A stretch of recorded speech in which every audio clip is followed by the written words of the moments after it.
Si Log ay isang pangit ngunit napakahusay na asasin na may ilong na sobrang talas na parang naamoy na niya ang plot twist bago pa ito mangyari. Siya ay muling isinilang matapos siyang ipagkanulo ng mismong organisasyong nagpalaki sa kanya bilang mamamatay tao. Nagising siya sa bagong mundo na puno ng makapangyarihang mahika, pag-level up ng mga kasanayan, at may misyong tapusin ang huling assassination kasama ang bago niyang mga magagandang asawa. Bago ito, binigyan si Log ng misyon na alisin ang mga top member ng mafia. Inasinta niya gamit ang pinakamalaking sniper rifle at nagsimulang barilin sila isa-isa, walang awa. Ginawa niya ito kasama ang bago niyang partner at si Dekik, isang batang babae na nagsisilbing spotter at nagbibigay alam sa kanya ng lokasyon ng mga miyembro. Mabilis siyang nagpapaputok, tinatarget ang bawat isa at sinisigurong walang sablay. Nagkagulo ang mafia habang ang natitirang buhay ay nagtago sa likod ng kanilang mga sasakyan para protektahan ang sarili mula sa mga bala. Ngunit hindi ito nakapigil kay Log dahil sinasabi ng kanyang si Dekik ang posisyon ng mga natitirang miyembro na nagtago sa likod ng mga sasakyan. Binaril niya ang mga ito kahit nasa likod ng mga kotse.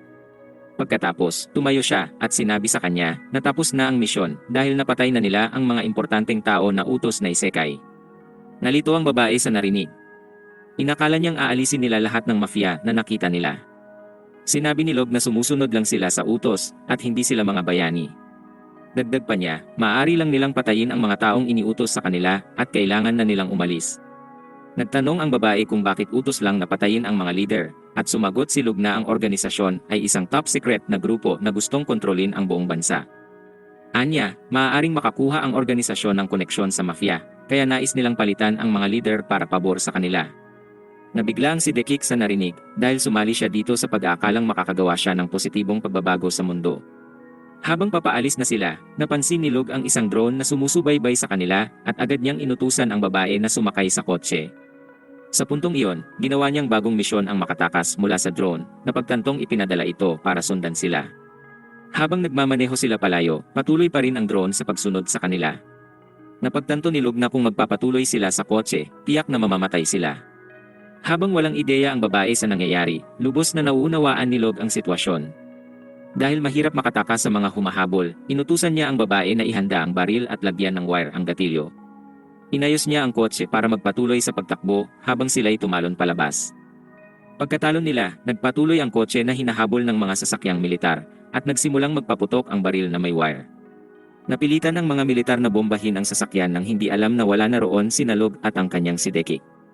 Sa katotohanan, nagtago sila sa likod ng bato. Nang maging ligtas, iminungkahi ng babae na bumalik na sila sa base. Ngunit sinabi ni Log na hindi pa maaari dahil nasa himpapawid pa ang drone at kaya nitong matukoy ang init ng kanilang katawan sa gabi. Kailangan nilang maghintay hanggang sa sumikat ang araw para mahirapan ang infrared camera ng drone na makita ang kanilang temperatura. Di nagtagal, napansin ni Log na nasugatan ang babae at tinulungan niya itong gamutin. Nagpasya silang magpahinga dahil kailangan nilang umalis ng maaga kinabukasan. Habang nakahiga, nagsimulang magtanong ang babae na parang isang makulit na reporter. Pinatigil siya ni Log sa pagsasabing ito na ang huling trabaho niya dahil magre-retiro na siya at balak maging instructor para sa mga baguhang assassin tulad niya. Sinabi ng babae na hindi siya baguhan at top student siya sa class nila. Sumagot si Log na baka basura ang mga kaklase niya dahil tingin niya ay isa siyang pro-trash assassin. Tinukso pa siya ni Log na mas magaling siyang assassin noong virgin pa siya. Biglang kinuha ni Log ang baril ng babae at itinutok sa kanyang ulo. Tinukso niya ito sa pagiging mahina at sa pagpayag na maagaw ang baril ng ganoon kadali. Sinaway din siya sa pagtitiwala kay Log dahil madali siyang maaaring barilin. Nanatili ang babae sa pagkakatayo, walang magawa. Makalipas ang ilang sandali, nakita ni Log na marami pa siyang dapat matutunan at ibinaba ang baril. Ibinigay niya muli ang baril sa babae at nagpa siya ng matulog. Sa sandaling ito, nagpasya ang babae na gantihan siya at itinutok ang baril sa kanya. Sa kabila nito, kumpiyansa si Log na hindi ito magagawa ng babae. Habang iniisip niya kung bakit ganoon ang tiwala ni Log, ibinunyag niya na ibinalik niya ang baril na walang bala. Sinabi niyang hindi siya kasing tanga ng babae at inilabas ang mga bala, itinapon sa lupa. Katulad ng IQ niya, labis itong nakadismaya sa kanya. Kinabukasan, bumalik ang dalawa sa base at nakipag-ugnayan sa kanilang organisasyon. Binati sila sa pagtapos ng misyon at tinanong si Log kung buhay pa ang si Dekik niya. Nang sinabi niyang buhay pa ito, inutusan siya na tingnan ang drawer sa ilalim kung saan makikita ang lahat ng kailangan nila para makaalis sa bansa. Pagkatingin, nakita niya ang 2 peking pasaporte at 2 tiket pabalik ng Japan. Pagkaraan, dumating ang dalawa sa paliparan at sumakay sa eroplano. Habang nakarelax na si Log at iniisip ang kanyang planong maging instructor.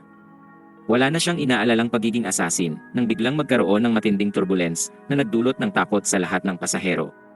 May isang pasaherong nag-check ng kanyang telepono at nalaman na nahijack ang eroplano. Agad na tinanong ng babae si Log kung ano ang nangyayari. Dahil walang hijackers sa paligid, napagtanto ni Log ang sitwasyon at sinabi niyang hindi ito hijacking kundi isang assassination attempt ng kanilang organisasyon.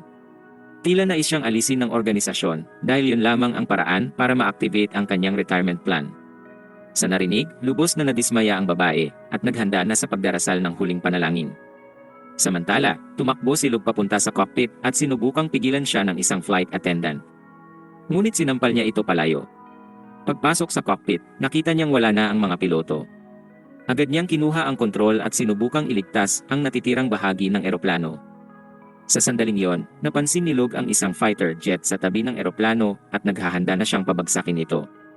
Napagtanto ni Log na umabot na sa wakas ang kanyang buhay. Labis siyang nadismaya sa pagtataksil ng organisasyon sa kanya. Pagmulat ng kanyang mga mata, natagpuan niya ang sarili sa isang kakaibang espiritual na mundo kung saan isang Diyosang TXY ang nakatayo sa harap niya. Una siyang pinagtawanan nito dahil kahit siya ang pinakamagaling na assassin sa Earth, nagawa pa rin siyang ipagkanulo ng sarili niyang organisasyon. Tinanong niya kung nasaan siya at bakit siya naroon. Sinabi ng Diyosa na may dalawang opsyon siya. Una, muling ipanganak siya sa Earth bilang isang sanggol na walang alaala ng nakaraan. O kaya'y ma-reincarnate siya sa isang alternatibong mundo ng mahika at salamangka, kung saan mapapanatili niya ang lahat ng kanyang alaala at karanasan upang gamitin sa isang misyon ng pagpatay. Napagtanto niya na kung parang napakaganda ng isang bagay para maging totoo, malamang ay hindi na ito totoo. Tinanong niya kung sino ang nais nitong ipapatay sa kanya. Sinabi ng Diyosa na nais lang nitong iisekay niya ang bayani ng mundong iyon. Habang nag-iisip siya, inalok siya nito ng tsaa, parang Barbie sa isang playhouse. Naguguluhan si Log sa konsepto ng reinkarnasyon. Ipinaliwanag ng Diyosa na mas karaniwan ito kaysa inaakala at halos lahat ng mahalagang kaluluwa ay binibigyan ng opsyon na ma-reincarnate. Ngunit kadalasan, hindi nila naalala ang kanilang nakaraang buhay. Napagtanto ni Log na sawa na siya sa Earth at mas nais magsimula ng bagong buhay sa bagong mundong ito basta't mapapanatili niya ang kanyang alaala at kasanayan. Naalala niyang palagi niyang inisip na isa siyang walang emosyon na kasangkapan ng organisasyon, ngunit nang malapit na siyang mamatay, nakaramdam siya ng matinding pagkadismaya at pagkabigo. Naramdaman niyang nagamit at ipinagkanulo siya at hindi niya kailanman nagawang magkaroon ng sariling buhay.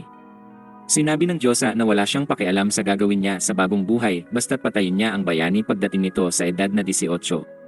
Hinawakan niya ang ulo ni Log at inilipat dito ang lahat ng impormasyon tungkol sa bagong mundo, mula sa wika hanggang sa kultura, upang makagalaw siya ng walang problema sa bagong mundong ito. Pagkatapos niyang maunawaan ang mga paraan ng mundong ito, sinubukan niyang unawain ang mga kababaihan. Tinanong niya ang Diyosa kung bakit nais nitong patayin ang bayani, at sinagot siya nito na ang bayani ay tatalunin ang demonyo, ngunit pagkatapos ay magbabago siya, dahil mapapasukan siya ng kapangyarihan, na magiging sanhi ng kanyang pag-agaw sa mundo at pagkawasak nito. Sa narinig, itinuring ni Log na isang makabuluhang kwento ito. Tinanong niya ang Diyosa kung maaari niyang patayin ang bayani kahit kailan niya gusto, ngunit tumanggi ito. Ipinaliwanag ng Diyosa na ang bayani lamang ang may kakayahang talunin ang Demon Lord, at pinaalalahanan siyang huwag patayin ang bayani hanggang matapos nitong talunin ang Demon Lord. Agad niyang naintindihan ang kanyang misyon at pumayag siya rito. Nagpakita ang Diyosa ng mga baraha na naglalaman ng iba't ibang kakayahan. Pinili ni Log ang ilang baraha mula sa iba't ibang kategorya at binigyan siya ng espesyal na bonus na nagpapahintulot sa kanya na gamitin ang lahat ng 4 na uri ng mahika sa kanyang kagustuhan. Matapos ang kanyang pagpili, binati siya ng Diyosa at ipinadala sa bagong mundo kung saan ipinanganak siyang sanggol sa isang marangal na pamilya. Ang pamilyang ito ay mula sa isang mahabang linya ng maharlikang mga Siruhano, ngunit sa likod ng tagong kasaysayan, sila ay isang grupo ng mga bihasang assassin. Ito ang naging perpektong kapaligiran para kay Log upang sanayin ang sarili bilang assassin nang hindi na kailangang magtago. Alam ito ni Log kaya labis siyang nasiyahan. Lumipas ang maraming taon, at si Log ay isang batang lalaki na inialay ang sarili sa pagsasanay mula pa noong natutong maglakad. Pumunta siya sa kagubatan upang subukan ang kanyang kakayahan sa pangangaso ng kuneho sa bukas na lugar.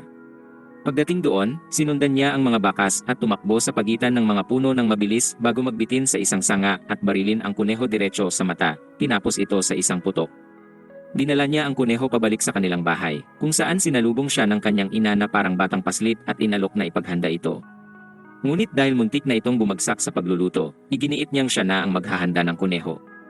Sa kanyang paghahangad na lumakas, naniniwala siyang kailangan niya ng perpektong nutrisyon, at dahil walang protein powders sa mundong ito, kinakailangan niyang pagtiyagaan ang kung anong meron. Gumamit siya ng iba't ibang pampalasa at halamang gamot kasabay ng karne upang makalikha ng halos perpektong balanseng dieta na kanyang tinamasa kasama ang pamilya. Matapos kumain, tumayo ang kanyang malamig na ama at inutusan siyang puntahan ito sa basement kung saan karaniwan silang nagsasanay. Pagkaraan ng kaunti, pumunta si Luke sa basement kung saan sinalubong siya ng kanyang ama na sinabi sa kanya na hubarin ang lahat ng kanyang damit. Agad na naghubad si Luke at sinimulan siyang utusan ng kanyang ama na gawin ang ilang kakaibang Jackie Chan poses habang sinusuri nito ang kanyang katawan upang makita kung maayos ang kanyang paglaki. Sinusuri din niya kung malusog si Luke at higit na mas maunlad kaysa sa mga batang kaedad niya.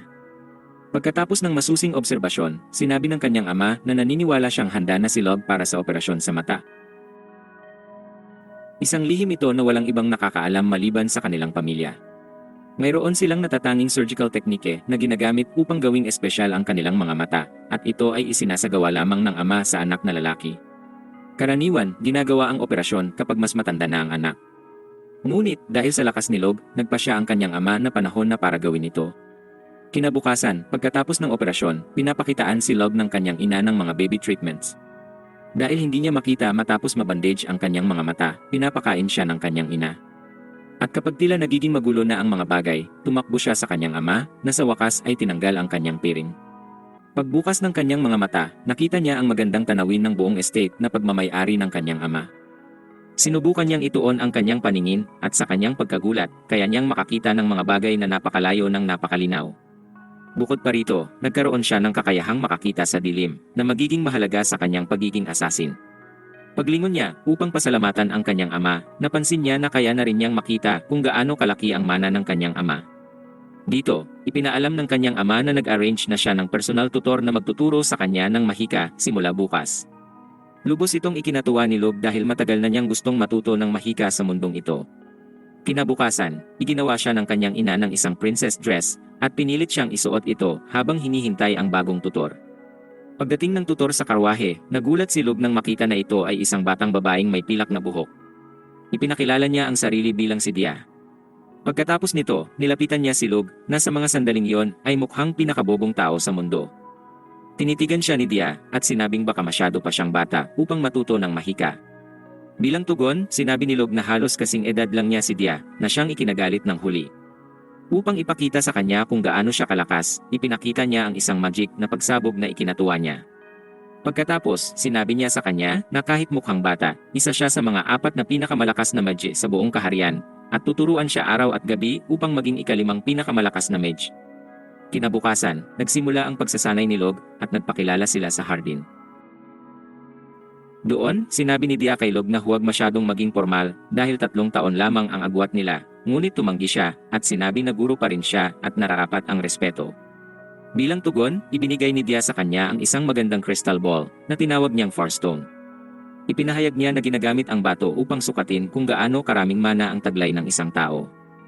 Karaniwan, ang mas maraming mana ay nangangahulugang mas komplikado at mapanirang magic. Pagkatapos, sinabi niyang ibuhos ang lahat ng mana ni Luke sa bato. Napag-alaman na malaki at puno ng mana si Luke habang patuloy niyang ibinubuhos ito sa bato, kaya naiwan si Dia na naguguluhan at humihingi ng higit pa habang patuloy niyang binubuhos ang mana. Nagiging hindi matatag ang mga bato dahil hindi nila kayang hawakan ang sobrang mana. Dito, natakot si Dia at sumigaw na itapon ang bato ng pinakamalayong maaari. Agad na pinataas ni Luke ang lakas at itinapon ang bato sa hangin na nagdulot ng malakas na pagsabog. Narinig ito, nagmadali ang mga magulang ni Luke at tinanong kung okay lang sila. Labis na nakabigla si Dia sa nakita niya. Inisip niyang galit ang mga magulang dahil dito, kaya agad niyang sinabi na siya ang may kasalanan sa hindi pag-alam kung gaano karami ang mana ni Luke. Ngunit hindi galit ang mga magulang at natuwa sa kakayahan ng anak. Sa halip, pinasalamatan nila si Dia dahil ipinakita niya sa kanila kung gaano kalakas ang kanilang anak at iniwan silang magpatuloy sa kanilang pagsasanay. Sa kabilang banda, nahumaling si Luke sa mga Firestone. Iniisip niyang maaaring maging isang mahalagang armas ito laban sa bayani dahil sa mga katangian nitong sumabog. Kaya tinanong niya si Dia tungkol sa mga bato at kung saan siya makakakuha ng ilan. Sinabi ni Dia kay Log na hindi basta-basta mabibili ang mga bato sa tindahan, at sila ay mga mahahalagang hiyas ng kanyang kaharian, kaya mahigpit ang kontrol sa kalakalan nito. Noong gabi, si Dia ay pumasok sa kwarto ni Log at natulog sa tabi niya, na nagsasabing siya ay kanyang nakababatang kapatid. Sana hindi siya maipit sa ilalim ng kama. Kinabukasan, pumunta sila sa tabi ng ilog at ibinigay niya kay Log ang isa pang Forstone. Ngayon, sinabi niya na magbuhos lamang siya ng kaunting mana dahil nais niyang suriin ang mga katangian nito. Una, sinuri niya ang katangian ng apoy at natuwa nang makita niyang taglay ito ni Log. Sinuri rin niya ang katangian ng tubig na sinabing bihirang mayroong dalawang katangian at siya ay isa sa mga ilang tao na may ganitong kakayahan. Sa kanyang pagkagulat, taglay ni Log ang dalawang katangian at labis siyang natuwa dahil maaari na niyang turuan siya ng lahat ng mga spell na alam niya. Dahil sa pagkamausisa, tinanong ni Log kung may iba pa siyang katangian, ngunit ngumiti si Dia at sinabi na imposibleng magkaroon ng tatlong katangian dahil wala pang taong may ganito sa kasaysayan. Nakakamangha, napahinto siya sa pagsasalita ng matuklasang may katangian din siya ng hangin. Sa pagkamausisa, muli niyang sinuri at natuklasan na ang malakas na nilalang na ito ay mayroong lahat ng 4 na katangian na hindi pa naririnig sa kasaysayan. Pinakalma niya ang sarili at inisip na hindi basta-basta ang lalaking ito. Pagkatapos, umupo siya sa tabi niya at sinubukang gisingin ang kanyang likas na magic. Ngayon, kaya nang gamitin ni Log ang magic upang gawin ang iba't ibang bagay. Pinaliwanag ni Dia na habang ginagamit niya ang mga spell, mas madami siyang matutunan. Ngunit nahirapan si Log na mag-isip ng mga spell, kaya si Dia ang nag-lead at ipinakita sa kanya kung paano bigkasin ang isa sa mga pinaka-basic na earth spell na tungkol sa paggawa ng tanso. Ginawa ito ni Dia ng walang kahirap-hirap at sinubukan ni Log na ulitin ito. Bilang isang banyaga sa mundong ito, mali ang kanyang pagbigkas, kaya nakagawa siya ng isang piraso ng tanso na may seryosong problema sa kalusugan. Pagkalipas ng gabing iyon, isinulat ni Log ang lahat ng kanyang natutunan at pumasok muli si Dia sa kanyang kwarto upang matulog sa tabi niya. Kinabukasan, matapos magpraktis ng maraming beses, natutunan na niyang makagawa ng piraso ng tanso na malusob mula sa simula. Nakikita ito ni Dia at sobrang saya siya dahil mabilis ang progreso ni Log. Tinatanong siya ni Log kung maaari siyang magsulat ng ilang spell na natutunan niya dahil nais niyang subukan agad. Isinulat ni Dia ang isang spell para sa kanya at binigkas ito ni Log. Sa kanyang pagtataka, nagawa niyang lumikha ng isang block ng bakal agad. Dito, napagtanto ni Log na ang mga spell ay halos magkapareho lamang sa bawat isa dahil ang spell na ginamit niya para gumawa ng tanso ay eksaktong kapareho ng ginamit niya para gumawa ng bakal. Dahil dito, natuwa siya at tinanong si Dia na isulat ang mga spell na alam niya sa isang papel.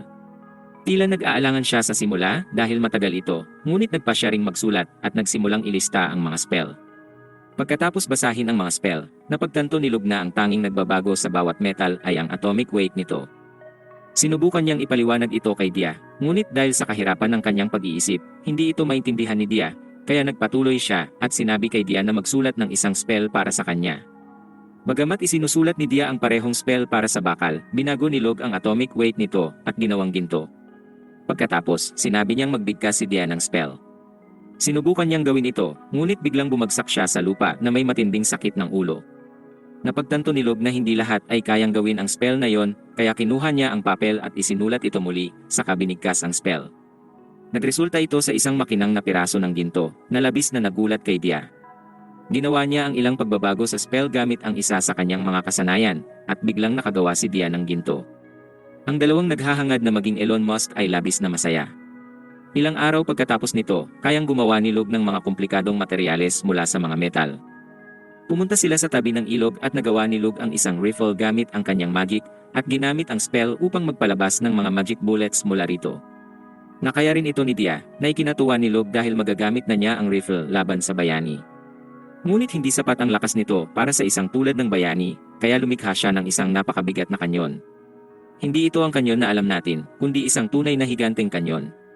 Pagkatapos, sinabi ni Log kay Dia na takpan ang tainga bago niya iputok ito sa isla sa harap nila, na ganap na winasak. Natuwa si Log sa lakas ng apoy ng kanyon, ngunit nang tumingin siya rito, napansin niyang pumutok ang shaft ng kanyon, kaya't nagdesisyon siyang maghanap ng mas malakas na metal para dito. Tinanong niya si Dia kung nais nitong subukan ito, ngunit tumanggi siya at sinabi na masaya na siya sa paggamit ng kanyang rifle sa ngayon. Noong gabi, habang magkatabi silang nakahiga, mukhang emosyonal si Dia. Dahil ito ang huling araw niya bilang magic tutor ni Log, kailangan niyang umalis at bumalik sa kanyang kaharian kinabukasan. Bilang isang matigas na tao, tumanggi si Log na ipakita ang kanyang emosyon. Sa halip, ginamit niya ang kanyang magical ability upang lumikha ng isang dagger mula sa isang napakalakas na metal, marahil ang Wakandan Vibranium, na hindi pa nakikita sa mundong ito. Ipinakita niya kung gaano ito kalas at sinabi na ito ang kanyang pamana sa kanya. Natuwa si Dia sa regalo, kaya tinanggal niya ang kanyang pendant na may maganda at makulay na Farstone at ibinigay ito kay Log, pinapangako na makikita siya nito kung nais niyang makipagkita sa kanya. Kinabukasan, sumakay si Dia sa kanyang karwahe at umalis sa mansyon, nagpapasalamat sa kanilang paghuhost at nangangakong babalik siya balang araw.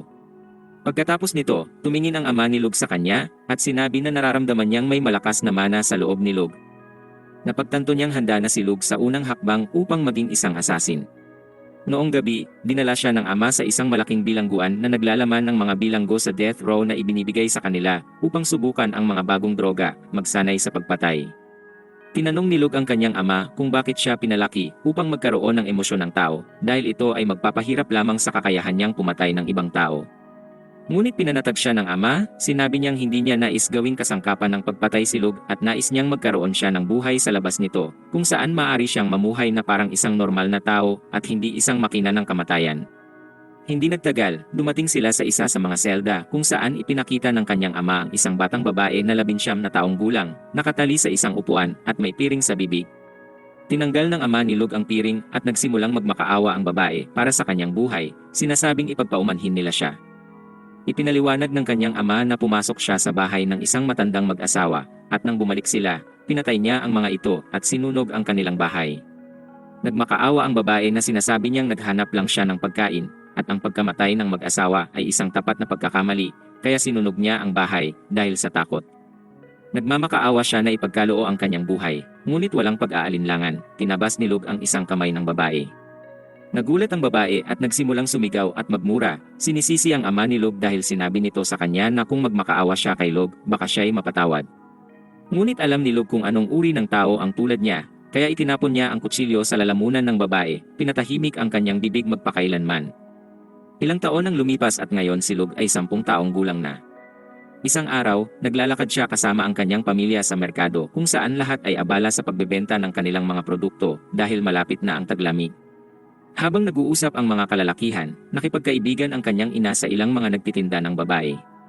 Samantala, sinubukan ni Lug maghanap ng sinumang may mana, ngunit nahirapan siya at natutunan niyang mas mahirap pang maghanap ng mana kaysa maghanap ng karayom sa isang kabanghay. Dahil 8 taon na lang bago niya patumbahin ang bayani, nararamdaman niyang kailangan niya ng katulong upang tulungan siya. Sinubukan niyang maghanap ng karaniwang tao na may mana na maaari niyang magamit upang maging alipin niya. Kinabukasan, pumasok siya sa kagubatan para sa kanyang regular na pangangaso. Habang nagmamasid, narinig niyang may umuungol na tunog at inilapit ang kanyang tainga sa lupa upang marinig ang isang kawan ng mga lobo na humahabol sa kanilang biktima. Nagdesisyon siyang sundan ang tunog at posibleng agawin ang kanilang nahuli.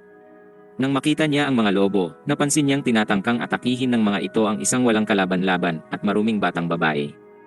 Isang lobo ang umatake sa kanya, ngunit mabilis niyang tinaga ang ulo nito gamit ang kanyang pana. Pagkatapos, tumalon siya sa harap ng batang babae upang protektahan siya. Para magawa ito, binilang niya ang mga lobo at nagdesisyon na gawing isa sa kanyang mga pagsasanay ang pagkuha ng buhay ng mga ito. Bago gawin ito, ibinigay niya ang kanyang gamit sa batang babae at inilabas ang kanyang kutsilyo. Pagkakataon, isang lobo ang umatake sa kanya, ngunit mabilis niya itong tinaga sa lig. Isang-isa pang lobo ang tumangkang umatake sa batang babae, ngunit tinadyakan niya ito habang 2 iba pang mga lobo ay sabay na sumugod sa kanya at hinawakan ang kanyang mga braso gamit ang kanilang mga pangil. Buti na lang at nakasuot siya ng metal na mga guwantes at simpleng pinaikot ang katawan upang mabangga sila sa lupa bago binugbog ang huling lobo sa ulo. Matapos tanggalin ang mga ito, bumalik siya sa batang babae at tinanong kung anong ginagawa niya mag-isa sa kagubatan.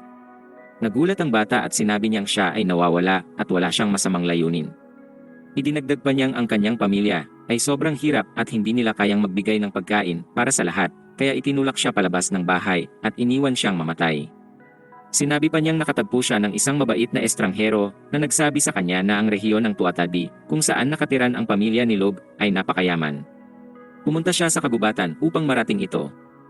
Dahil sa awa, ibinigay ni Lug ang kanyang jacket at nagsimulang magluto ng lugaw para sa kanya. Pagkatapos niyang matapos, binigyan niya siya ng mangkok at sinabi na kumain siya ng dahan-dahan dahil kung masyado siyang magmamadali, baka magsuka siya. Nagpakilala siya bilang si Tarte at nagpapasalamat na kinain ang mainit na pagkain na inihanda ni Log. Ipinahayag ni Log ang kanyang pagkakakilanlan bilang anak ng Panginoon ng rehiyon ng Tuathada. Nang marinig ito, agad siyang naliwanagan at sinabi na ito ay kamangha-mangha dahil may isang Diyos na nagsabi sa kanya na magkakaroon siya ng isang makulay na pagtagpo. Napagtanto ni Log na baka tinutulungan siya ng Diyosa. Napansin niya mula pa noong una na siya ang tamang tao para sa kanyang papel na tagapaglingkod. Inalok niyang ibalik siya sa kanyang tagong tahanan, hindi para sa masama, kundi upang magkaroon siya ng matitirhan at hindi na kailangang maghanap ng pagkain. Ngunit sinabi niya na ang tanging bagay na kailangan niyang gawin ay sundin ang kanyang mga utos sa lahat ng oras, na may kasamang mga utos na pwedeng magtulak sa kanya na pumatay ng iba. Matapos niyang sabihin lahat ng ito, hinayaan siyang gumawa ng huling desisyon, tinanong kung nais ba niyang sumama sa kanya o hindi. Hinawakan ang pagkakataon ng buong puso, masaya niyang tinanggap, sinabing wala nang ibang nagnais sa kanya, at siya lamang ang nagsabi na kailangan siya. Lumipas ang 2 taon at nagising si Log mula kay Tarte, na ngayon ay napakaganda na may kaakit-akit na katawan. Dahil sa sipag nito, nagustuhan siya ng mga magulang ni Log. Ngunit, noong unang gabi na dinala niya siya sa bahay, sinabi ng kanyang ama na maaari lamang niyang panatilihin si Tarte sa 2 kondisyon. Kailangan niyang sanayin siya at tiyakin na kung ito'y magtataksil, kailangan niyang ipadala siya sa Hades. Matapos maalala ito, sinabi ni Log sa kanya na magtungo sa basement para sa isang regular na pagsusuri. Ito rin ang pagsusuri na isinagawa sa kanya ng kanyang ama noong siya'y tinuturuan. Pagkatapos utusan siyang magsagawa ng striptease, ininspeksyon ni Log ang katawan niya upang tiyakin na may progreso siya sa pisikal. Matapos ipahayag na natuwa siya sa kanyang pag-unlad, tumalikod siya upang umalis. Sa mga sandaling iyon, sinubukan siyang atakihin ni Tarte gamit ang kutsilyo, ngunit madali niyang napigilan ito. Napag-alaman na magaling siya sa paghawak ng matutulis at matitibay na kagamitan. Sobrang galing niya sa paggamit ng kutsilyo. Isa pang armas na mahusay siya ay ang spear. Ngunit ang problema, mahirap itago ang spear at masyado itong mabigat para sa isang pagpatay. Dahil dito, napagdesisyonan ni Log na bibigyan siya ng ibang matibay na gamit. Noong gabing iyon, bumaba siya sa basement at nakita siyang nagsasanay ng paggamit ng kutsilyo sa isang dummy. Ngunit hindi niya ito magamit ng maayos at nahihiya nang makita siya. Humingi siya ng paumanhin sa pagsasanay ng walang pahintulot, ngunit naglabas si Log ng isang spear na maaaring itiklop at maitago. Pinaglaruan niya ito at ginamit sa dummy, tinatama ang target ng madali. Pati na nga ang dummy ay nasira niya at nagpasalamat kay Log sa bagong gamit. Pumunta na sila sa kama upang matulog. Kinabukasan, pumunta si Log sa merkado at minahal siya ng mga tao, gustong magbigay ng maraming regalo na pagbalik niya, puno ng prutas at gulay ang buong karwahe mula sa mga lokal na magsasaka. Bumalik siya sa bahay at tinignan ang mga Far Stones at natutunan niyang paano gumawa ng sarili niya. Kahit ayaw ipaalam ni Jer kung paano ito punuin ng mana, inilagay niya ang mga ito sa isang bag upang magamit bilang hand grenade laban sa bayani. Biglang sinabi ni Tarte na tinatawag siya ng kanyang ama na pumunta sa training room. Pagdating niya, tinanong siya ng ama tungkol sa kakayahan ni Tarte, at sinabi niyang nasanay na niya ito hanggang sa maging kasing lakas ng mga extended members ng pamilya Tuathada. Tinanong siya ng ama kung maaari ba nilang pagkatiwalaan si Tarte, dahil may hinala siyang ipinadala siya ng isang LCE organization upang nakawin ang mga lihim ng pamilya. Sumagot si Log na matagal na niyang binabantayan si Tarte, at sinusuri ang mga galaw ng katawan nito na nagpapatibay sa kanya na hindi ito isang siri. Tiniyak niya sa ama na kung nisiway siya, pinatay na niya ito noon din. Sumagot ang ama na sa tingin niya, hindi ito live at malamang ay gawa ng Diyos ang lahat ng nangyari. Pagkatapos, ipinahayag ng ama na sapat na ang lakas at edad ni Log upang magdaos ng huling pagsusulit upang maging isang assassin. Tinanong siya ng ama kung handa na ba siya at sumagot si Log na handa na siya. Sinabi ng ama ni Log na lumabas siya dahil ang unang pagsubok niya ay makipaglaban sa kanya ng one-on-one. Nagbihis si Log at lumabas. Pumunta silang dalawa sa kagubatan upang magsimula. Dito, inisip ni Log na siya ang may kalamangan dahil hindi lang siya may kaalaman sa mga assassination mula sa kasalukuyang buhay, kundi mayroon din siyang mga kasanayan at karanasan mula sa kanyang nakaraang buhay. Umakyat siya sa isang puno nang biglang magpapaputok ng mga palaso ang kanyang ama. Buti na lang, naiwasan niya ito at tumalon mula sa puno upang hanapin ang ama na muli ay magpapaputok ng crossbow bolt sa kanya. Muling naiwasan ito at nagtapon ng kutsilyo sa ama na kanyang nablok. Bilang ganti, sinubukan ng ama niyang hiwain si Log gamit ang kutsilyo, ngunit naiwasan niya at tinangkang saktan siya ng sipa, ngunit mabilis ang ama sa pagresponde. Hinawakan ng ama ang binti ni Log at binali ang isang buto. Agad na sinipa ni Log ang ama palayo at tumalon sa mga palumpong kung saan mabilis niyang pinagaling ang kanyang buto gamit ang kanyang kamanghamanghang recovery magic. Tumakbo siya pababa ng burol kung saan nakaset ang isang bitag na ginawa ng ama, ngunit matagumpay niyang naiwasan ito at agad na inatake ng ama na nagtulak sa kanya upang maglaban ng mas matindi. Habang sinusubukan ni Log na blokin ang mga atake, nahawakan niya ang isa sa mga kamay ng ama at sinipa siya sa tagiliran na nagtulak sa ama upang mag-atras sa kagubatan. Kagad siyang tumakbo pabalik upang salubungin si Log na inisip na niya ang galaw ng ama. Dahil dito, naiiwasan niya ang atake ng ama kahit panatamaan siya sa balikat. Hindi pa rin nawawala ang pag-asa dahil nagawa pa rin ni Log na ilagay ang kanyang blade sa lig ng ama, nagtapos ang laban sa tagumpay. Bumalik sila mula sa kagubatan at nakita nilang naghahanda si Tarte ng tsaa para sa kanila. Pagkatapos, inaalagaan ng ama ni Log ang sugat niya habang sinasabi na itinuro na niya ang lahat ng kaya niyang ituro. Ngayon, panahon na para maranasan ni Log ang mga assassination ng personal. Dinala siya ng ama sa isekai, isang tao na may mataas na posisyon na ginagamit ito upang abusuhin ang mga babae.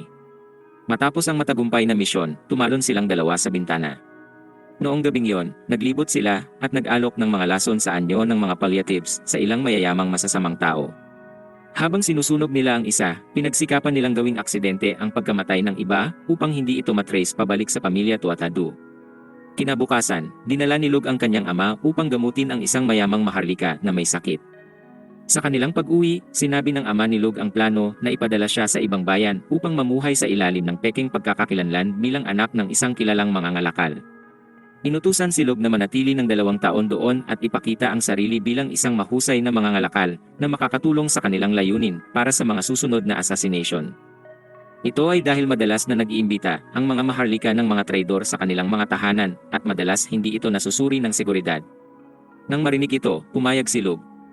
Bilang parangal, nagsagawa ng isang malaking handaan ang ama ni Log kasama ang lahat ng mga kamag-anak. Doon, ipinagmamalaki ng ama ni Log na siya ang pinakabatang miyembro ng kanilang pamilya na nakapasa sa huling pagsusulit. Pagkatapos, inihayag na magiging bagong pinuno ng pamilya si Log pagkatapos ng kanyang kamatayan, na ikinagalit ng ilan sa mga miyembro ng pamilya. May isa na naghagis ng baso ng alak kay Log na mabilis na nahuli ito. Ang pangit na tanga ay hindi matanggap na may mas batang magiging pinuno ng pamilya at nais maghamon ng laban kay Log. Dahil sa lakas ng anak, pumayag ang ama ni Log. Ngunit bago pa man kumurap ang tanga, nagpakita si Log sa likod nito at inilagay ang kutsilyo sa lig, natapos ang laban agad. Sa puntong ito, halos umihina sa pantalon ang tanga. Bago umalis upang simulan ang kanyang bagong buhay, tinawag ni Log ang kanyang tanga na pinsan at inamin ang lakas nito. Inalok niyang gawing subordinado ang tanga at ipinangako niyang aalagaan ito ng mabuti. Bagamat may pag-aalinlangan sa una, sumang-ayon din ang tanga kay Log. Sa puntong iyon, binigyan siya ni Log ng magandang titanium na espada bilang regalo at umalis. Kinabukasan, inipon ni Log ang kanyang gamit at kasama si Tarte. Sumakay sila sa karwahe patungo sa bagong lungsod, kung saan magsisimula siya ng bagong buhay bilang anak ng isang mangangalakal at tatawaging si Ilig. Pagdating sa bagong bayan, nanirahan si Log sa kanyang bagong tahanan. Ang bayang ito ay isa sa mga pinakaprosperous na rehiyon ng kaharian dahil sa kalakalan. Upang magsimula ng bagong pagkakakilanlan bilang si Ilig, agad na itinago ni Log ang kanyang tunay na pagkatao sa pamamagitan ng pagpapalit ng kulay ng buhok mula silver patungong itim. Naglagay pa siya ng salamin na tumulong sa kanya upang magkaroon ng isang ganap na ibang pagkakakilanlan. Isang araw, nakatanggap siya ng impormasyon tungkol sa isang ampunan sa lugar na nagpapasok ng mga batang babae sa mga mayayamang maharlika at nalaman niyang may batang babae na mula sa mga karaniwang tao na may kakayahan sa magic. Dahil dito, nagpunta siya upang bisitahin ang ampunan. Pagdating doon, nakatagpo siya ng isang magandang batang babae na may asul na buhok na umiiyak habang hawak ang isang sickle, handa nang sirain ang kanyang mukha. Ito ay dahil inisip niyang kung may pangit siyang mukha, hindi siya bibiliin at abusuhin. Nakita siya ni Log sa kalagayang iyon, kinuha ang kamay niya at inutusan siyang tumigil. Maingat na sinabi niya sa kanya na dapat mas madalas siyang ngumiti dahil maganda siya kapag ngumingiti. Hindi nagtagal, nakatagpo siya ng may-ari ng ampunan, isang pangit na matabang lalaki na ipinakita sa kanya ang ilang mga batang babae. Matapos suriin ang mga ito, napagtanto ni Log na tanging ang batang babaeng may asul na buhok ang may mana, kaya sinabi niya sa may-ari na bibiliin niya ito. Informed siya ng may-ari na ang pangalan ng batang babae ay si Maha at siya ay isang espesyal na bata, kaya triple ang halaga nito kumpara sa karaniwang presyo. Ngunit hindi problema kay Log ang pera dahil wala pa sa kalingkingan niya ang kay Jeff Bezos. Matapos ibigay ang pera, sinabi ng may-ari na kailangan siyang ayusin at linisin, kaya't dapat siyang bumalik sa loob ng 3 araw. Ang lahat ng ito ay para mabigyan siya ng pagkakataon na makipag-ugnayan kay Maha. Sa puntong ito, natakot si Maha, ngunit hindi nakapagsalita dahil alam niyang may masamang mangyayari sa kanya at sa iba pang mga bata. Bago umalis si Log, sinabi niya sa matabang lalaki na huwag nitong galawin si Maha dahil siya ay ngayon ay bahagi na ng kanyang pamilya. Ngunit may ibang plano ang matabang lalaki. Nais niyang irenta si Maha ng ilang beses upang kumita pa ng dagdag na pera. Noong gabing iyon, pinapaligo siya at isinakay sa isang karwahe patungo sa bahay ng isang maharlika. Sa daan, naaalala ni Maha kung gaano kabait si Log sa kanya nang una silang magtagpo at nagpasya siyang tiyakin na iaalay niya ang sarili kay Log bilang isang birhen. Nang makita ang pagkakataon, tumakas siya mula sa karwahe at tumakbo papunta sa kagubatan. Isa sa mga gwardiya ng matabang lalaki na may mana rin ang sumunod sa kanya at hinawakan siya mula sa likod. Habang sinusubukan ng gwardiya na tuklasin ang sitwasyon kay Maha, dumating si Log at binagsak siya sa lupa. Dumating ang matabang lalaki at nagulat nang makita si Log roon. Tinatanong siya ng mataba kung bakit nandyan siya, gayong dapat ay kinukuha siya 3 araw mula ngayon, ngunit sinabi ni Log na napagtanto niyang ang tanga ay ang pinakamabigat at pinakapangit na tambak ng dumi na nakatapak sa mundo. Galit na inutusan ng matabang lalaki ang kanyang tauhan na atakihin si Log at ang baliw na psycho ay tumakbo papunta sa kanya, sinusubukang sampalin siya. Ngunit mabilis na iniiwasan ni Log ang atake at binali ang braso ng tanga. Pagkatapos, sinubukang atakihin siya ng mataba mula sa likod, ngunit muling iniiwasan ni Log at inilagay ang kutsilyo sa lig ng mataba. Tinatanong niya si Maha tungkol sa nangyayari, at sinabi nito na siya at ang iba pang mga batang babae ay mga ulila na dating nakatira sa mga slum. Ayon kay Maha, nag-aalok sila ng mga tour sa mga turista sa lungsod at nakakakuha ng kaunting pera mula rito at mula sa restaurant na nagbabayad sa kanila para magdala ng mga turista. Bagamat hindi ito kumikita ng malaki, masaya at kontento sila sa kanilang buhay. Sa kasamaang palad, isang araw, inatake sila ng mga goons ng mataba ng walang paunang babala. Bilang tanging may mana, sinubukan ni Maha na pigilan sila, ngunit natalo sila at dinala sila pabalik sa ampunan kung saan sila itinapon sa isang silid at binigyan ng mga gulay upang ipaghanda ang sarili ng pagkain sa buong linggo. Habang lumalaki ang mga batang babae, nagsimula ang matabang lalaki na ibenta ang mga ito isa-isa sa mga maharlika na ginagamitan sila ng masama. Patuloy itong nangyari sa halos lahat ng mga batang babae. At ang kahihiyan mula rito ang naging dahilan upang isa sa kanila ay gumamit ng sickle sa sariling mukha, umaasang magiging imposible na silang ibenta. Upang makuha ang mga maharlikang ito, nagbihis si Tarte bilang isa sa mga batang babae, at nang malapit nang magsimula ang isang maharlika, nahuli siya. Balik sa ampunan, inayos ni Log ang mukha ng takot na batang babae, at kinuha si Maha upang magsimula ng bagong buhay. Lumipas ang ilang buwan mula nang kunin ni Log si Maha sa kanyang pangangalaga, at nagtagumpay siya sa mga gawain ng kanyang bagong pamilya ng mga ngalakal. Ininform siya ni Lord Balor, ang kanyang bagong ama, na ayos na ang lahat ng papeles, at matagumpay nilang na-adopt si Maha bilang kanyang nakababatang anak. Nasiyahan si Sister Log sa impormasyong ito, dahil makakatulong ito sa kanyang pakikitungo kay Maha nang hindi magdududa ang iba. Pagkatapos, dinala siya ni Lord Valor sa isang silid kung saan ipinakita sa kanya ang plano para sa isang tindahan sa isang pangunahing kanto ng lungsod. Sinabi niya na nagbukas siya ng isang liquor store noon, ngunit tuluyang bumagsak ito, kaya kinailangan niyang isara. Nais niyang ipasa ito kay Log, dahil naniniwala siyang siya lang ang makakapagbigay ng bagong buhay dito. Nag-aatubili si Log, ngunit sumang-ayon din siya at bumalik sa kanilang bahay kung saan naghanda sina Tarte at Maha ng isang masarap na hapunan para sa kanya. Naghapunan silang 3 ng magkasama.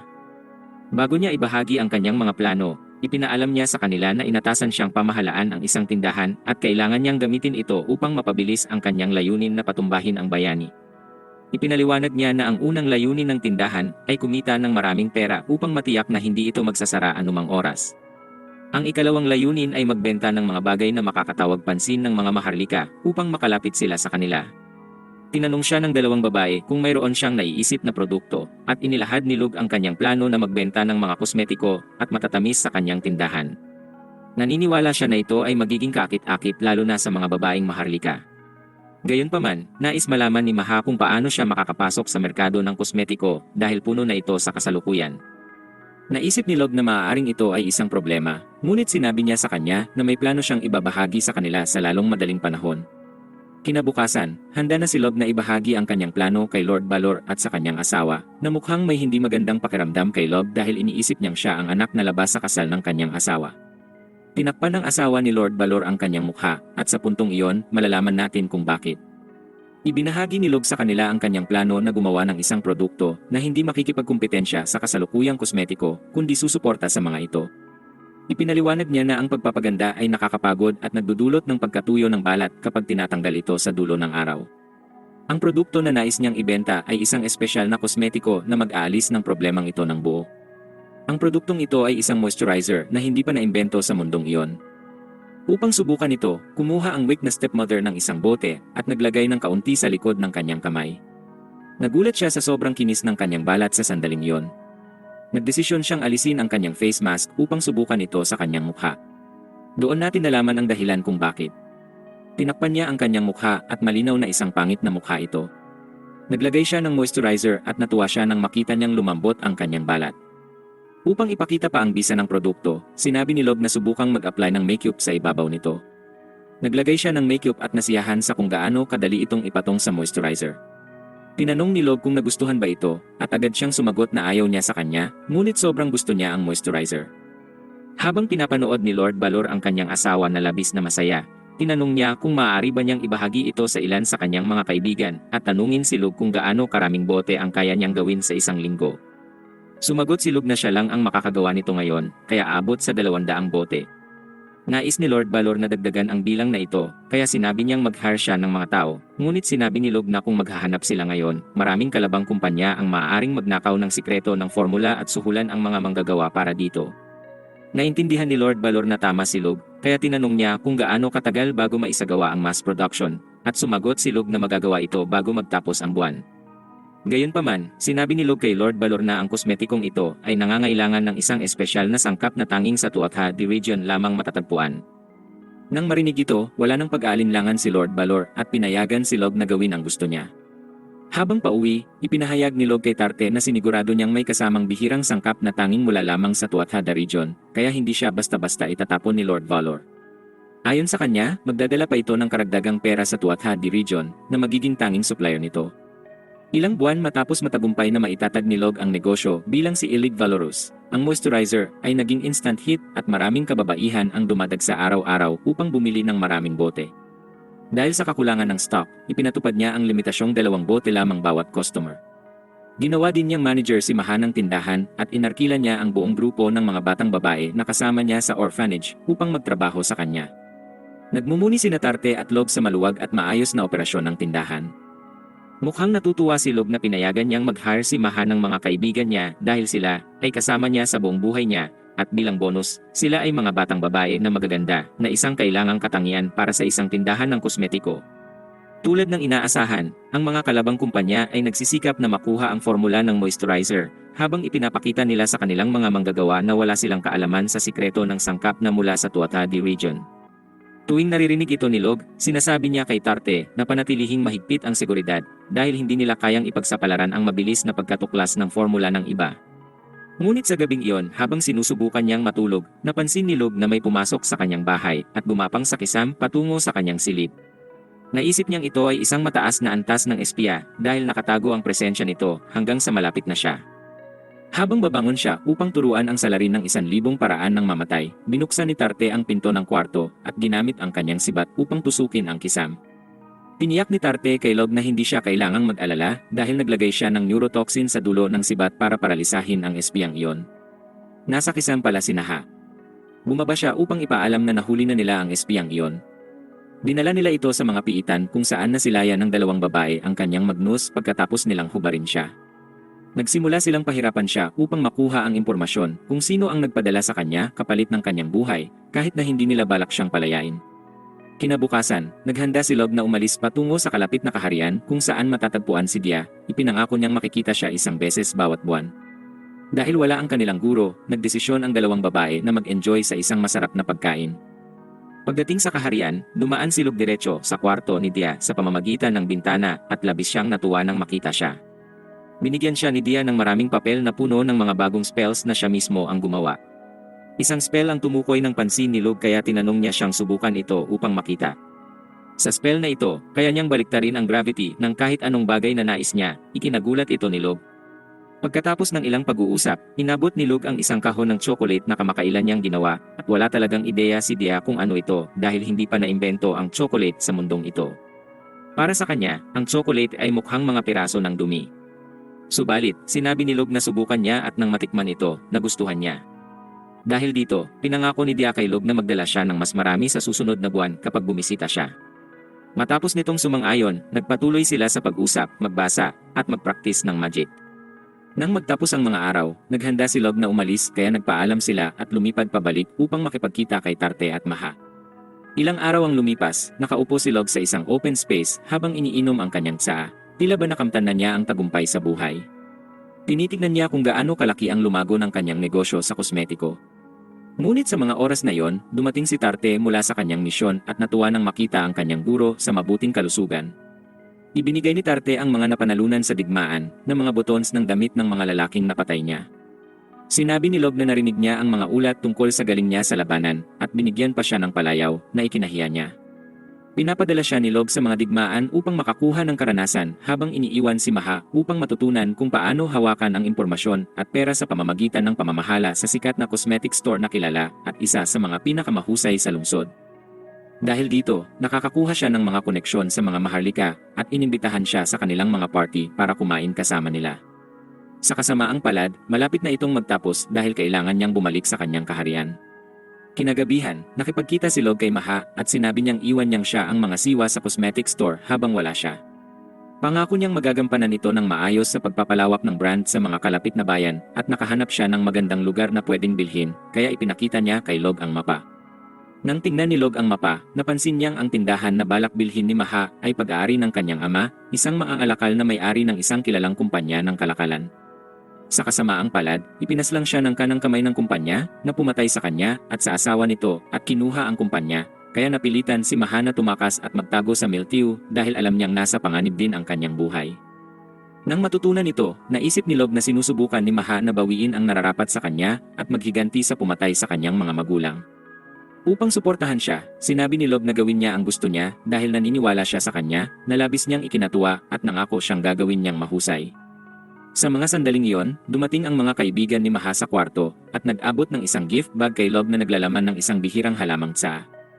Sinabi nila na ito ang kanilang maliit na paraan ng pagpapakita ng pasasalamat sa ginawa ni Log sa kanila at nagpasalamat siya sa pag-aalaga at pag-aangkat sa kanila mula sa kalye. Nagpaalam din sila kay Log sa kanyang paglalakbay pabalik sa kanilang tahanan at inaasahang bibisita siya sa kanila paminsan-minsan. Ipinakita ni Log ang pagpapahalaga at nangakong hindi nila siya malilimutan kahit saan siya magpunta. Kinabukasan, habang tinutulungan ni Maha si Log maghanda para sa paglalakbay, natuklasan niyang ang natural na kulay ng buhok ni Log at namangha siya nang magbihis si Tarte upang sumama sa kanya. Sa wakas, dumating na ang oras para umuwi si Log at sumakay sila ni Tarte sa isang karwahe at nagpaalam kay Maha. Sa kanilang paglalakbay, bigla silang napaligiran ng mga wolf monsters na napansin ni Log sa pamamagitan ng pakiramdam ng mana. Bumaba silang dalawa mula sa karwahe at sinabi sa driver na magtago. Nagboluntaryo si Tarte na patayin ang mga monsters upang ipakita sa kanya kung gaano na siya kagaling at sa isang iglap ay napatay niya ang lahat. Nang makita ito, pinuri siya ni Log sa mahusay na trabaho, ngunit sa isip-isip niya, dahil parang pumasok na ang mga monsters sa mga pamayanan ng tao, malapit na ang pagdating ng Demon Lord. Bumalik sila sa karwahe upang ipagpatuloy ang kanilang paglalakbay. Di nagtagal, nakarating sila sa bukirin ng kanyang rehiyon kung saan nagpasya si Log na bisitahin ang mga magsasaka at labis silang natuwa sa kanyang pagdating. Nagpasalamat sila sa kanyang pagtulong kahit na siya ay malayo, at sa pagbabalik niya pagkatapos ng matagal na panahon, binigyan siya ng basket ng mga masasarap na gulay na kanyang pinasalamatan. Pagdating sa bahay, ang kanyang ina ang tumanggap sa kanila at masayang niyakap siya ng mahigpit at amoy-amoy siya na nagdulot sa kanya ng hindi komportableng pakiramdam. Tinanong niya ang kanyang ama at sinabi nitong makipagkita siya sa kanyang study. Pagdating doon, abala ang kanyang ama sa pagsusulat ng ilang bagay, ngunit nakapagbigay siya ng papuri na siya ay isa ng ganap na tao at ipinagmamalaki niyang nagawa niyang magtayo ng isang brand tulad ng Orna sa tulong ni Balor. Nag-alok ang kanyang ama na umupo siya at sinabi nitong bumisita si Balor ilang araw na ang nakalipas upang pag-isipan ang desisyon ni Log na magbago ng trabaho mula sa pagiging isang assassin patungong pagiging mangangalakal. Samantala, nais ni Balor na tulungan siya ni Log sa negosyo at sinabi ng kanyang ama na hindi siya hahadlang sa anumang desisyon ni Log. Pagkatapos makinig sa sinabi ng ama, sinabi ni Log na hindi niya ititigil ang pagiging assassin dahil pumunta lamang siya sa Milchio bilang mangangalakal upang matutunan kung paano maging isang mas mabuting assassin. Ngunit tila sang-ayon ang kanyang ama sa ideya ni Balor at sinubukan siyang payuhan na sundin ang mga payo nito. Dahil hindi pa siya pumatay ng tao dati. Iminungkahi niyang mas mabuti pang umalis na siya at mamuhay sa ilalim ng disguise sakaling may mangyaring masama sa pamilya Tothay. Gayunpaman, sinabi ni Log sa kanyang ama na pipiliin niyang manatili at maging isang asasin upang mapanatili ang kapayapaan sa kaharian na ito, na makakaapekto rin sa kapayapaan ng kalapit na kaharian tulad ng Miltew, kung saan nakilala niya ang mga tao at nais niyang protektahan sila.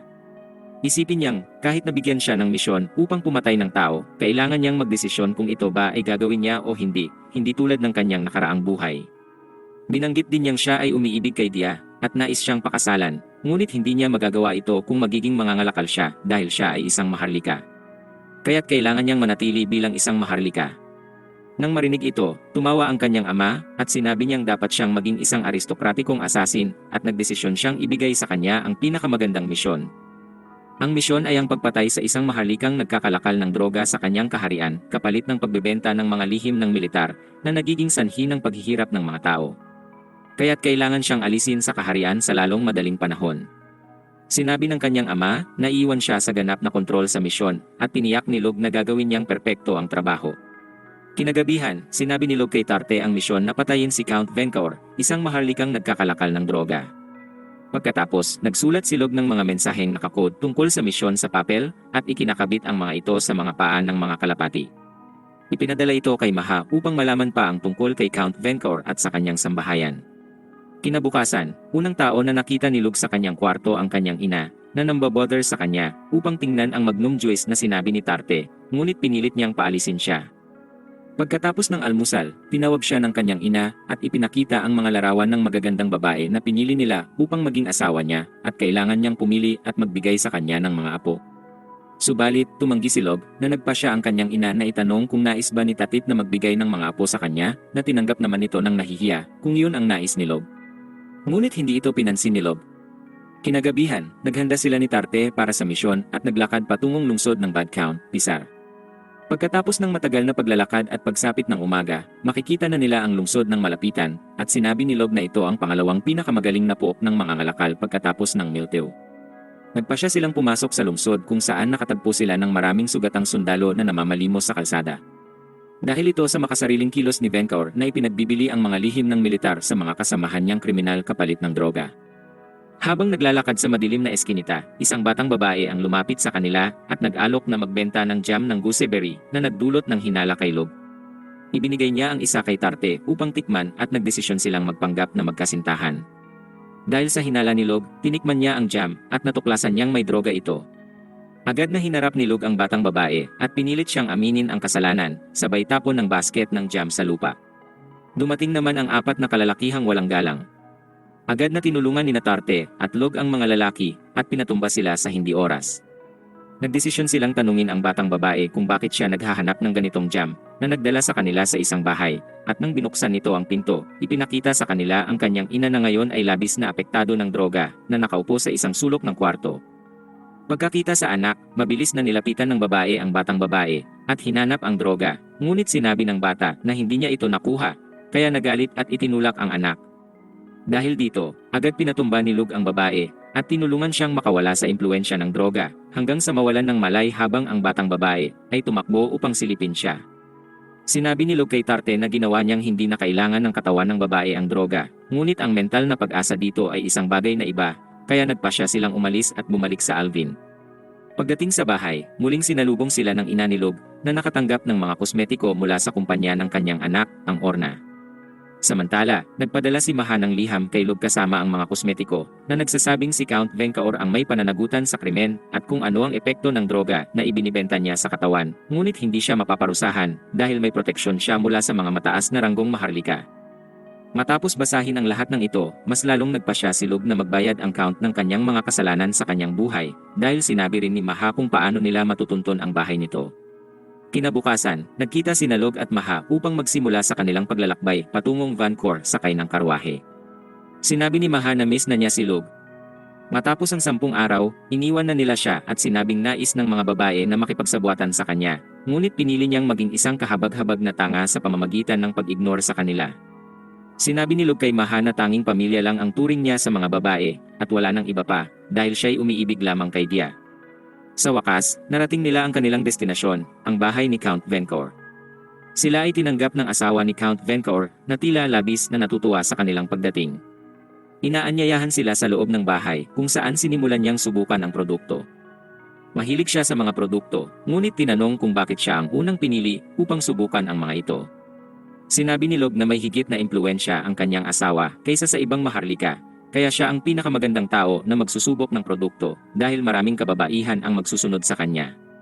Pagkarinig nito, sinabi ng asawa ni Vencor na natutuwa siyang umaasenso ang negosyo ng kanyang asawa dahil ilang taon na ang nakalipas ay mahirap lamang silang mga maharlika at hindi nila kayang makamtan ang marangyang buhay na tinatamasa nila ngayon. Sa puntong iyon, dumating si Vencor, ang malapit ng maging patay, at masayang binati sina Log at Maha sa loob ng bahay. Agad na nagpakilala si Log bilang si Illig bilang tugon sa pagbati ni Vencor. Ipinagmalaki ni Vencor kung gaano siya sumusuporta sa hilig ng kanyang asawa sa mga kosmetiko at nais ding imbitahan sila sa isang party na gaganapin niya sa kanyang tahanan mamaya na kanilang pinasalamatan. Ngunit pagkatapos, nilapitan ni Vencor ang kanyang asawa si Bridget at nagpalitan ng halik habang si Log ay nakatingin sa kanila na puno ng galit. Sa gabing iyon, sa party, labis ang kasiyahan ng mga babae na naroroon dahil nais nilang subukan ang bagong produkto at magkaroon ng pagkakataon na bumili ng mga kosmetiko mula kay Log. Dumating si Bridget kasama ang produkto at agad na nilapitan siya ng mga babae. Lumapit naman si Vencor kay Log at iniabot sa kanya ang isang baso ng alak. Sinabi ni Vencor kay Log na masaya siya sa anumang bagay na nagpapasaya sa kanyang asawa at biniro si Log na huwag magkakaroon ng lihim na relasyon sa kanyang asawa na mariing tinanggihan ni Log na hindi niya kailanman gagawin. Sinubukan ni Log na pag-usapan ang negosyo ni Vencor sa kanya na nagsasabing narinig niyang maganda ang kalagayan ng negosyo nito. Ngunit si Vencor ay patuloy na tinatangkang itago ang kanyang mga maruruming gawain sa pamamagitan ng pagsasabing ito ay isang maliit na negosyo na hindi dapat pansinin ng Valor Trading Company na lalong nagpasiklab ng galit ni Log ng gabing iyon. Natapos ang party at umalis ang lahat papuntang kanilang mga tahanan, ngunit bumalik si Log kasama si Tarte sa isang bangin kung saan makikita nila ng maayos ang mansyon ni Vencor gamit ang kanyang assassin's vision. Ipinagbigay alam ni Bridget kanina habang sila ay nag-uusap na ang kanyang asawa ay laging nananatili sa balkonahe upang uminom ng alak at tignan ang buwan bago matulog. Doon sa bangin, nagsummon si Log ng sniper gun at naghihintay ng tamang pagkakataon upang makita ang kanilang target habang si Tarte ay naka-standby. Hindi nagtagal, lumabas si Vencor sa balkonahe tulad ng inaasahan at walang kalagoy-lagoy na pinili ni Log na tapusin siya sa pamamagitan ng isang tapat na putok sa ulo. Inilagay ni Log ang kanyang baril at sinabi kay Tarte na kailangan nilang umalis, ngunit huminto siya nang makita si Bridget na dumating sa balkonahe at napasigaw nang makita ang katawan ng kanyang asawa na wala ng buhay sa lupa. Habang pinagmamasdan ang pagmamahalan nilang mag-asawa, medyo nakaramdam si Log ng kalungkutan dahil siya rin ay tao, ngunit hindi siya nakaramdam ng anumang pagsisisi sa pagpatay sa lalaki dahil sa paniniwala niyang karapat-dapat itong mamatay. Pagkatapos, naglakad sila pabalik sa kanilang tahanan ni Tarte, na iniisip ni Log na siya ngayon ay isang asasin na papatay ng sinuman na nais niyang patayin ng walang sinuman na mag-uutos sa kanya. Makalipas ang ilang buwan, kakabalik lang nila ni Tarte mula sa isang desyertadong isla kung saan sila nagpraktis ng magic. Pagdating nila, sinalubong sila ni Maha sa dalampasigan at tinanong ni Log kung may nangyari na sinagot niya na may magandang balita at masamang balita. Sa loob ng karwahe pabalik sa tahanan, sinabi ni Maha ang magandang balita na natagpuan niya ang isang banal na yaman at ito ay isang magic spear na hindi matitinag. Sinabi niya na ito ay pag-aari ng isang lalaki na nagngangalang sa Tantamaknes na malamang ay isang bayani dahil sa lakas nito. Tinanong ni Log kung makakamtan niya ang sibat at tiniyak naman siya ni Maha pati na rin ang masamang balita. Sinabi ni Maha na isang digmaang sibil ang sumik sa isang kalapit na kaharian at ang kaharian ni Dia, ang Vicon, ay nagbabalak sumali sa Royal Army laban sa mga kalaban. Ngunit may isang sundalo sa hanay ng mga rebelde na nagiging sanhi ng gulo. Isang araw, nagdesisyon si Log na bisitahin si Dia dahil siya ay nag-aalala, kaya pumasok siya sa kanyang kwarto sa pamamagitan ng bintana. Labing saya si Dia nang makita siya, ngunit dumiretso si Log sa paksa at tinanong siya tungkol sa digmaan. Isang digmaang sinabi ni Dia na hindi naman malaki ang epekto sa kanilang kaharian dahil malayo ito sa kanila at mayroon naman silang mga magic users sa kanilang hanay. Ngunit sinabi ni Log na may isang malakas na sundalo sa hanay ng mga rebelde na malamang ay isang bayani na magiging imposibleng talunin ng mga tao. Pagkatapos, pinayuhan siya ni Dia na tulungan siya at ang kanyang pamilya na tumakas patungo sa isang ligtas na kaharian bago makarating ang mga kalaban. Ngunit tumanggi siya dahil hindi niya kayang iwanan ang kanyang mga tao sa gitna ng pagsubok at habang nag-uusap sila, iniiwasan ni Dia ang paksa at nagpasya si Lob na sumama sa kanya dahil wala ang kanyang ama at mga tagapayo sa bayan. Bagamat hindi siya pabor sa ideyang ito, nagpunta sila sa bayan at naglaro ng isang laro kung saan kailangan mag-archery ni Dia upang manalo ng teddy bear at siya nga ang nanalo. Pagkatapos nilang umalis sa lugar, sinabi ni Dia kay Lob na gutom na siya at nangako si Lob na dadalhin siya sa isang espesyal na lugar. Habang sila ay kumakain, sinabi ni Dia na mas gusto niyang kumain ng pagkain na niluto ni Lob na nagbigay daan kay Lob upang sabihing magkakaroon siya ng ganoong pagkain tuwing bibisita si Dia sa kanyang kaharian. Pagbalik nila mula sa restaurant, nakita nila ang isang batang lalaki na umiiyak sa isang tahimik na lugar. Nang tanungin nila kung ano ang problema, nalaman nilang nawalay siya sa kanyang ina. Bilang isang mabuting Samaritano, tinulungan nila ang bata na makabalik sa kanyang ina. Dahil sa kabutihang ginawa ni Lob, nagpasya si Dia na gantimpalaan siya sa pamamagitan ng pagdala sa kanya sa isang hot spring bath sa lungsod. Doon, tinanong ni Lob kung magkahiwalay na paliguan para sa magkaibang kasarian, ngunit sinabi ni Dia na hindi ito ganoon, kaya magkakaroon sila ng libreng palabas ng mga kurba at mga katawan. Sinabi ni Dia na in-reserve niya ang buong lugar para sa kanila lamang at nagsimula siyang maghubad habang ginagawa rin ito ni Lob habang maraming bagay ang tumatakbo sa isipan niya. Pagkatapos, umabot sila sa bathing area at namangha sila sa laki at ganda ng pool. Nag-umpisa silang maglaro hanggang sa madulas si Dia at nahulog sa malalim na bahagi ng pool, ngunit pinalad siyang nailigtas ni Lob na nagturo sa kanya kung paano manatiling lumulutang. Habang magkahawak kamay sila sa tubig, nagsimula si Dia na magsalita tungkol sa pagmamahal niya sa kanyang kaharian at kung paano niya gustong maghintay para sa kanyang amang pupunta sa digmaan at palaging babalik ng buhay. Dahil ayaw niyang iwanan ang kanyang mga tao, nagpasya si Lob na tanggapin ang desisyon niya, ngunit nangako siyang tutulungan siya. Nang gabing iyon, nagpaalam sila sa isa't isa at nangako si Lob na muli siyang bibisita. Ngunit sinabi ni Dia na magiging abala siya at ipapaalam niya kay Lob kung kailan sila muling magkikita. Kaya sumang-ayon si Lob at umalis na patungong bahay. Samantala, binigyan si Dia ng isang kasunduan ng mga kalalakihang nagkunwaring mga mamamayan, ngunit mga sundalo sa anyo, na nangangahulugang nagdesisyon na siyang sumali sa digmaan. Pagbalik ni Lob sa Alvin, natagpuan niya ang kanyang mga magulang sa tabi ng isang lalaking malubhang na sugatan na nakahiga sa lupa. Nang makita ito, tinanong ni Lob kung ano ang nangyari, at sinabi ng kanyang ama na na-assign siya para sa isang assassination job na siya na ang gagawa. Lob, tinanong ang ama kung sino ang target, na nagbigay ng pinaka-shocking na sagot ng buhay niya, na ang target ay si Dia, ang kanyang minamahal. Sinabi ng ama niya na maaari niyang tanggihan ang trabaho kung nais niya, pero tinanong siya ni Lob kung hindi masama na makialam sa problema ng ibang kaharian habang may digmaan. Pumayag ang ama niya sa sinabi niya dahil maaari nilang madiskubre ang kanilang pagpatay at magdulot ng alitan sa ibang mga kaharian. Sinabi ng ama niya na ang request ay dahil sa personal na dahilan, dahil natalo ng mga kalaban ang Vicon Kingdom habang sinuportahan nila ang Royal Army sa Civil War ng Swagel. Ngayon, ang atensyon ng mga kalaban ay kay Dia, na alam nilang may malakas na mahika at nais nilang mapasakamay siya. Dahil ang Vicone ay kilala sa mahika at kalakalan at hindi isang militar na kaharian, ang mga kalaban na madaling makapasok sa kanila ay gustong sirain ang lungsod. Upang maiwasang maagaw ang anak, nagpasya si Count Vicon na piliin ang mahirap na paraan upang maiwasan ang higit pang pagdanak ng dugo, na sinang-ayunan din ni Dia. Sinabi ng ama niya na ang tanging paraan upang mailigtas si Dia ay ipanggap ang kanyang kamatayan at tulungan siyang tumakas mula sa kaharian na nais niyang gawin nila sa sandaling iyon. Si Lob, na ngayon ay nauunawaan ng trabaho, ay pumayag na gawin ito at iligtas si Dia dahil nangako siyang tatakbo papunta sa kanya tuwing kailangan siya. Habang nag-uusap, binigla siya ng ama nang sabihin niyang si Dia ay pamangkin ng kanyang ina, na ibig sabihin ay magpinsan sila dahil sa kanilang pilak na kulay ng buhok. Hindi ito naging issue para kay Lob, ngunit determinado siyang iligtas ang babaeng mahal niya. Nagsimula siyang maghanda upang umalis nang lumapit sa kanya si Tarte, at nagsabing nais niyang sumama sa kanya, ngunit tinanggihan niya ito at sinabi na masyado pang mahaba ang paglalakbay para sa kanya at nais niyang magmadali.